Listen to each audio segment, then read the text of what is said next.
I never thought my life story could take such a strange turn. It all began innocently and even romantically, like a scene from a typical rom-com. Only this time the plot was more tense and far less carefree. My name is Emily, and I was born in a small Midwestern town.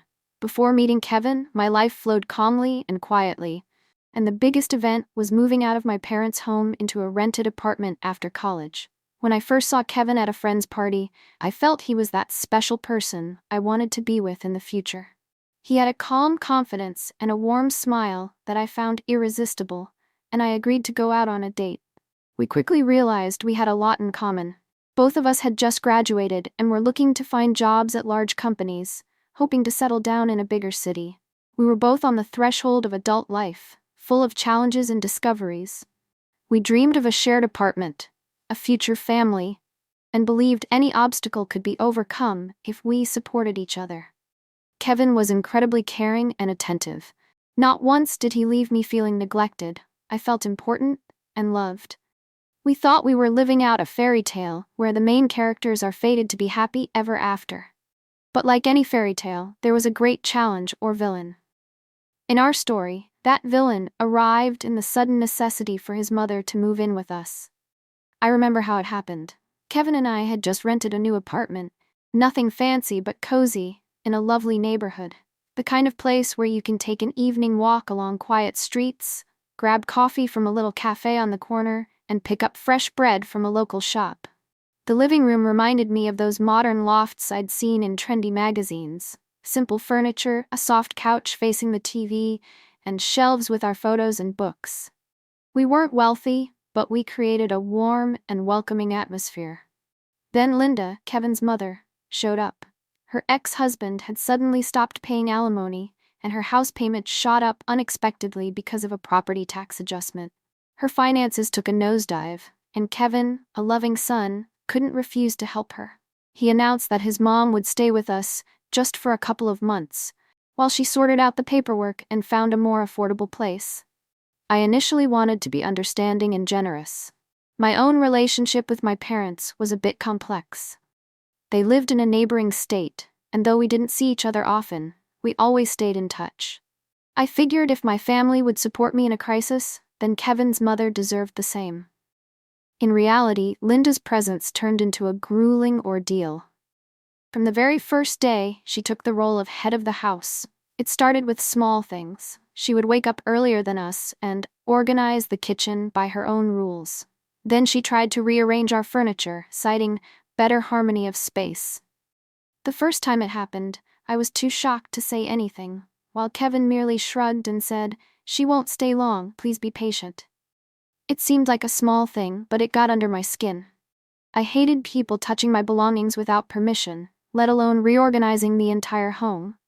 Still, I tried to be polite because I truly loved Kevin and didn't want to start off by fighting with his mother. Worse, Linda was one of those people who love controlling every aspect of other people's lives, especially the personal life of her own child. She shared opinions on what food we should cook, hinted that I wasn't taking good enough care of Kevin, and even checked my closet to make sure everything was folded properly. Sometimes it felt like we were competing for the role of the main woman in the same man's life. I could have tolerated just one or two intrusions, but a constant stream of nitpicking and unsolicited advice wore me down. It annoyed me even more that Kevin complied with every suggestion from his mother. If she said he should have breakfast at exactly 7, he would. If she said I was serving salad the wrong way, he would nod in agreement. He seemed to be trying to avoid conflict, hoping it would all go back to normal soon. Meanwhile, I felt like we were living in a parallel reality where my opinion didn't matter. Yes, these were typical household problems, but they ate me up from inside. I found myself withdrawing to our bedroom, though Linda often dropped in there too, under the pretense of dusting or airing it out. The tension in the air began to affect our relationship. Before Linda arrived, Kevin and I would freely cuddle in the living room, laugh, plan our evenings, sip tea, watch movies close together, and act silly. Now, whenever we wanted to hug, she'd be there with a comment like, "Is that appropriate behavior?" Or, "You're getting too comfortable," if I tried sitting on Kevin's lap. It felt like mockery, although perhaps she truly believed she was concerned about something important. But for me, it was intolerable. I was inwardly seething with frustration, catching myself staring at Kevin not with love, but with a silent plea. Why are you allowing this? Why won't you protect me in our relationship? Before long, our intimacy dwindled. It wasn't just Linda's jabs or her ability to knock on our bedroom door at any moment. I also didn't feel like being close to Kevin anymore. I felt he was no longer putting me first.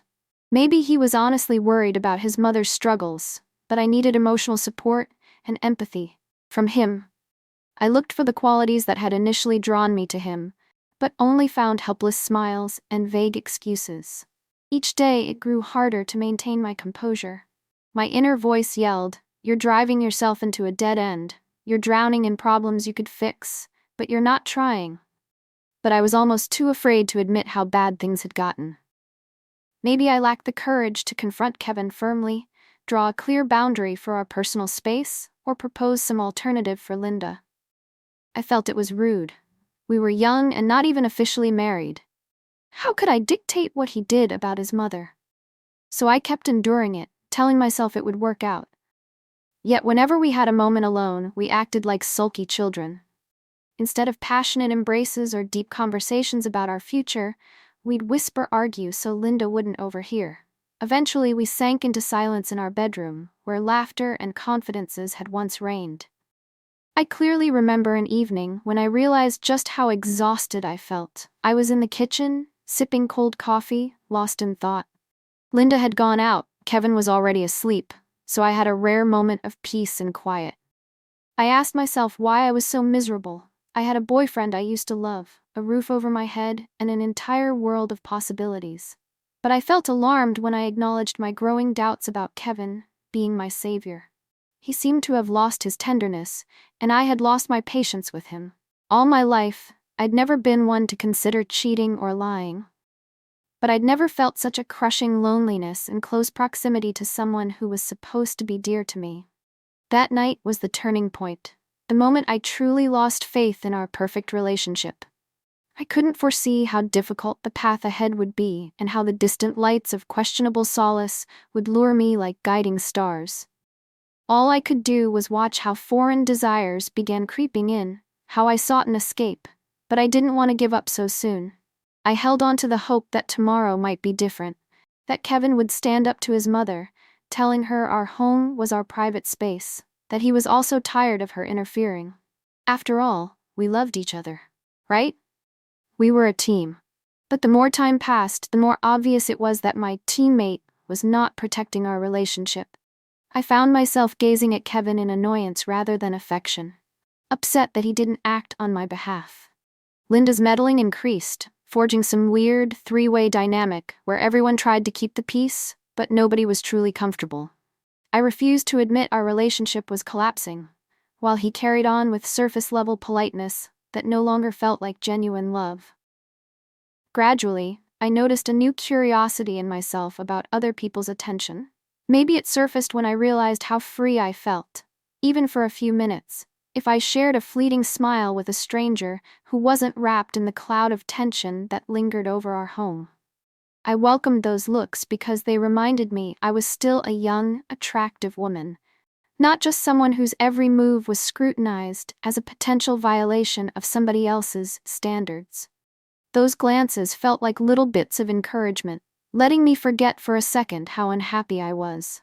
Then I'd return to our apartment and face Linda's snide expressions, Kevin's helpless smiles, and that oppressive feeling as if stepping onto a battlefield. Sometimes I tried convincing myself it was just a phase, that I was worn out, and all I needed was a breath of freedom. But soon I realized I was imagining what my life might look like if I had another man. Someone not tied to Kevin, not obligated to help his mother. Someone who saw me simply as a passionate young woman, not as an intrusion upon a mother-son relationship. I tried telling Kevin how I felt, but he became defensive anytime I criticized his mother. He insisted she was in a tough spot, not used to this new environment, and that I should be patient a little while longer.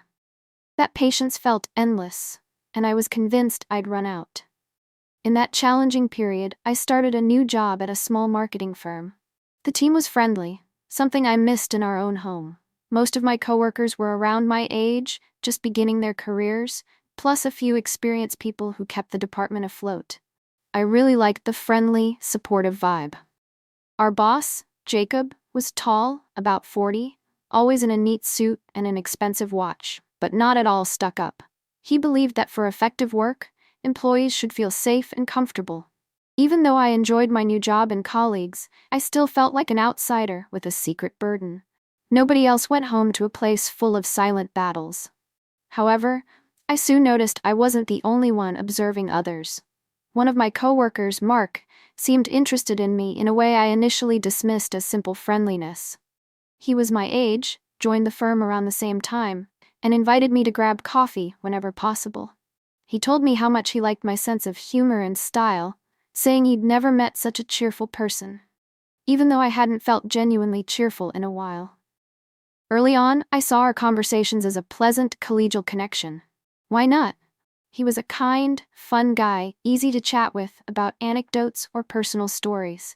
It also felt nice that someone saw me as more than just a pawn in a family drama. I welcomed his attention as if it was a few moments of normalcy I was missing at home. Over time, our talks got deeper, still within the realm of friendly chats, but I sensed a potential shift. It scared me to realize I was inching closer to a line I'd never thought I'd cross. I fought the urge to tell Mark about my problems, reasoning it was too personal and that I shouldn't air family drama at work. Besides, what would I say? My boyfriend won't stand up to his mom and she's basically taking over our lives. That sounded ridiculous.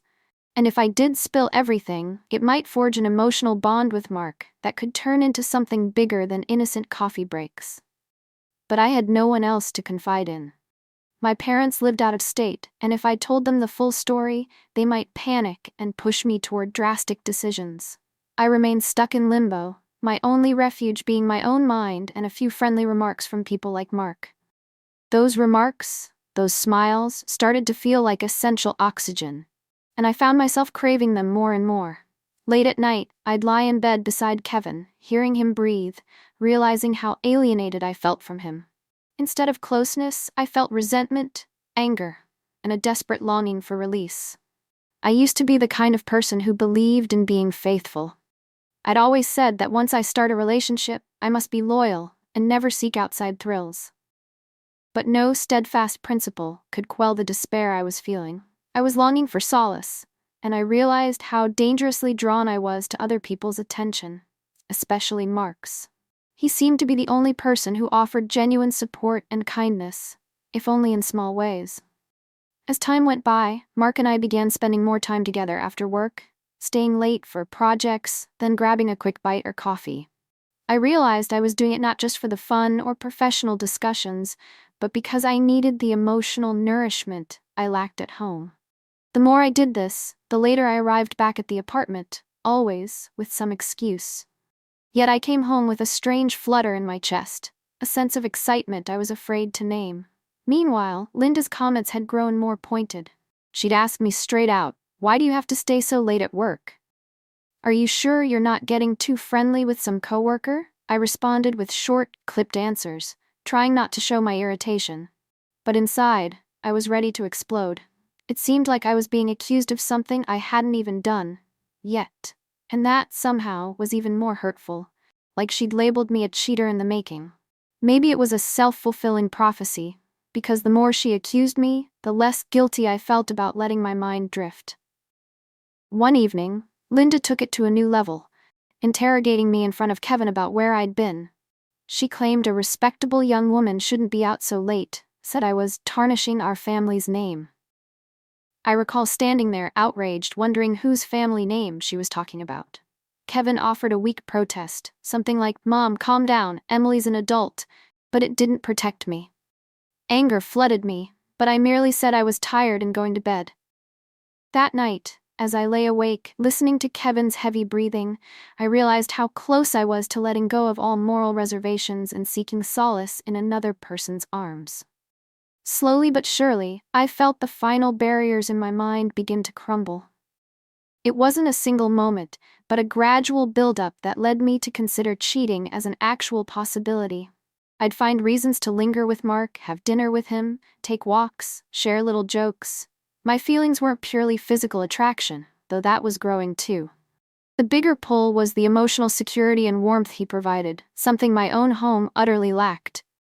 I knew I was heading down a dangerous path, but I also realized I wanted it. I felt starved for an understanding ear, a caring touch, someone to say, "It's going to be okay." And Mark was offering me that. To be honest, it pained me to admit it, but I was letting myself drift toward something that would destroy my relationship with Kevin. Yet I kept reminding myself of all the misery I'd endured, justifying this desire by painting myself as a victim. I didn't choose to cheat, it's the circumstances that pushed me, I'd tell myself. But deep down, I knew I was actively making each choice. Eventually, Mark asked if I was truly okay living the way I was. I remember I started crying right there, telling him bits and pieces about the unhappy atmosphere at home. I felt vulnerable, but also strangely relieved. He didn't ask too many probing questions. He simply said, "You don't deserve to be treated like this." Those words were like a drug. I repeated them in my mind. I don't deserve it. They became the mantra that legitimated my steps toward the precipice. Mark and I began regularly meeting outside the office under the guise of finishing projects. Sometimes we just walked in the park, and I felt so free, like I'd escaped prison. He never rushed me physically, sensing I was emotionally torn. He let me do the talking or remain silent, offering quiet support. I knew there was a fine line between friendly reassurance and romantic involvement, and we were crossing it. Another voice inside warned me I should try something else first, like insisting Kevin solve the situation with Linda or find my own place. But I was too drained to fight. It felt easier to detach and seek comfort with someone else, a man who saw me the way I needed to be seen. Then came a crucial turning point. Mark and I were working late on a big presentation for a client, staying behind with a few other colleagues. Eventually, everyone else left, and we were alone in the nearly deserted office, with the hum of computers and dim overhead lights. We ended up in a quiet corner of the kitchen, making tea and chatting. The conversation drifted from professional topics to personal stories and silly office jokes, and I felt myself smiling in a way I hadn't in ages. We fell silent, just sipping our tea, sharing the peaceful moment, as if the rest of the world didn't exist. Then Mark quietly suggested we both deserved a break after all our hard work, that maybe we could call it a day and spend some time just talking. His voice was soft, and there was warmth in his eyes. I realized I was blushing like a teenager. I sensed a growing tension, one that asked for permission to step beyond the boundaries of friendship. I didn't push him away when he scooted closer. When he gently touched my hand, I pressed toward him, feeling his fingers stroke my hair as if comforting a child. I looked up, met his eyes in the dim light, and felt all my internal barriers crumble.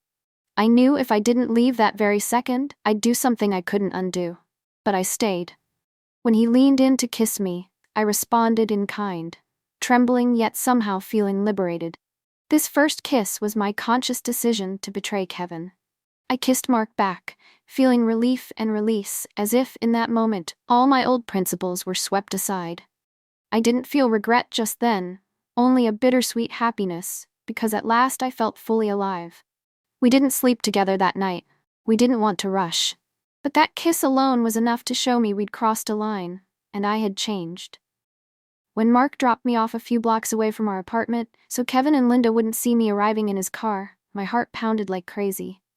That night, I hardly slept. I kept thinking about what I'd done. Part of me was relieved, part of me terrified of the consequences. Lying next to Kevin, who was sound asleep, I thought about how different we now were. I felt guilty, but also in a twisted way, justified. I reminded myself of the loneliness, Linda's intrusions, and Kevin's helplessness. Somewhere in my mind, I told myself it wasn't all my fault. That justification grew louder. The next day, Kevin commented on how pale I looked, suggesting I stay home and rest. I almost laughed. Rest at home? Yeah, right? No thanks, I'm off to work, at least no one there nags me nonstop. He just sighed, not wanting another fight. Linda overheard my dismissive reply and complained, "See what happens when a woman can't find a way to get along with family?" I bit my tongue, grabbed my purse, and left, seething inside. After that, Mark and I spent more and more time together. Our stolen moments gradually turned physical. One night, we were once again the last two people in the office, the building nearly dark. In the soft glow of our monitors, we moved from kisses to something deeper, an urgent wave of passion we both welcomed. It was messy, on an office chair amid scattered papers, but I didn't care. I was too overwhelmed by the relief of finally being touched by someone who wanted me. When it was over, I nearly cried from the intensity of it all. Mark just held me, telling me he understood if I needed space to figure things out and that he wouldn't rush me. I clung to him, grateful for how he made me feel, wanted, appreciated. I rode home afterward, unsure how to even face Kevin. But to my surprise, he didn't pry. He just asked if I wanted dinner, and when I said I was going to bed, he offered no argument. He was so indifferent, it hurt even more. I felt like if he showed anger or jealousy, it'd mean we still had a spark. But he seemed resigned, letting me slip away. This convinced me even more that we had no future, that he'd given up on us long before I did. So I saw Mark more frequently. I started lying about late-night meetings. I once even invited Mark to our apartment, knowing Linda and Kevin were out until late. It was risky, wrong, but I was so desperate to feel free in my own home. We ended up in the bed that had once belonged to me and Kevin, and when I think about it, that was the ultimate betrayal. But at that moment, all that mattered was Mark holding me, whispering I was beautiful and strong. We nearly got caught. They came home earlier than expected, and we rushed to act normal. When Linda walked in, she glared at me and Mark. Kevin tried a polite smile, only managing, these two are co-workers, that's all. Linda's expression suggested she knew exactly what was happening, though lacking evidence. The tension was unbearable, so Mark quickly said goodbye. Once he left, Linda openly accused me of bringing random men into the home. I pretended not to hear, but I shook with both rage and fear. Kevin stood there saying nothing, which killed the last shred of affection I had for him. We had a vicious argument that night. Linda hurled accusations. I yelled that she had no right to interfere in my life. Kevin tried to intervene but was ineffective, and I snarled that he was spineless. I saw the hurt in his eyes, but I couldn't stop myself. I'd been bottling it up for so long. Eventually, I stormed out, went straight to Mark's place, and spent the night there. At that point, I thought it was over with Kevin. But the next morning he called, asking where I was. I lied, saying I was at a friend's place and needed some time. He said he understood and that we could still talk. I wasn't sure I wanted to talk. I felt pangs of guilt. We had shared so much, we'd once loved each other so deeply. Maybe I was acting rashly. Maybe if we both confronted Linda, we could fix things. But I'd gone too far. My involvement with Mark was both emotional and physical. The seeds of doubt gnawed at me, though. For a few days, I lived on the edge, staying at Mark's, occasionally dropping by our apartment when Linda was away. Kevin tried to reconcile, apologizing for his mother's behavior and for his inaction. But it felt too little, too late. Why hadn't he done this before when it mattered? Why now, when I'd already strayed too far? I told him I needed time, then continued seeing Mark. I sometimes cried remembering the beautiful days Kevin and I had, but the idea of returning to that oppressive apartment was unthinkable. Finally, everything collapsed. Linda, using either intuition or possibly having discovered real proof, maybe she saw me with Mark, or found messages, who knows, staged a dramatic confrontation. One night, as I stopped by to collect more of my things, she pounced, calling me a liar and a traitor who had broken her son's heart. Kevin stood behind her, pale and looking at me with heartbreak and disappointment. In that moment, I knew in their eyes, I was the villain. My chest felt tight, but it was clear nothing I said would help. I really had cheated on Kevin, whether I blamed circumstances or not. I didn't bother with drawn-out justifications. I just looked at him and quietly said, "I'm sorry, but I can't keep living in this misery." He didn't speak, just nodded, tears welling up. Seeing him that distraught was excruciating. We'd really lost each other. But I couldn't turn back. My feelings for him had withered. I grabbed my belongings, hearing him whisper, "Wait." But I knew there was nothing left to say. Linda was yelling her curses at me, yet they barely registered. I went downstairs, where Mark waited in his car at my request. He took one look at me and saw how shaken I was, then opened the door in silence. As I got in, I felt both liberated and utterly miserable. I realized a major chapter of my life, the one that had been filled with hope and love, had ended in tragedy. Things with Mark weren't a fairy tale. He wasn't a perfect savior. We argued and I struggled with guilt for betraying Kevin. But I also remembered what led me to it: the long months of suffocating interference. I wasn't blameless, yet it wasn't all on me either. Over time, I made peace with the fact that Kevin and I had failed to protect our relationship from Linda's intrusions and from our own inability to set boundaries. There was no going back. Kevin and I had one calm conversation afterward, about a week later in a cafe, to exchange items we'd left at each other's place. I told him I never wanted it to blow up so violently, that I'd hoped for change, but he'd acted too late. He asked if it was true I was now with Mark. I stayed silent, but my expression answered for me. He nodded, thanked me for being honest, and looked away with trembling lips. I sensed he was holding back tears. It was the hardest moment, realizing how final it all was. I felt no right to hug him or console him. There was a solid wall between us. And I realized that blame did not lie solely with Linda. We had both lost sight of each other. So ended a story that had begun with shining dreams of a shared future. I came away from it with a painful lesson: how easily you can lose what matters most if you fail to stand up for each other, against outside meddling. Yes, I cheated, and some will condemn me. They wouldn't be wrong. But Kevin abandoned me emotionally long before I left him physically. He let his mother destroy what we built.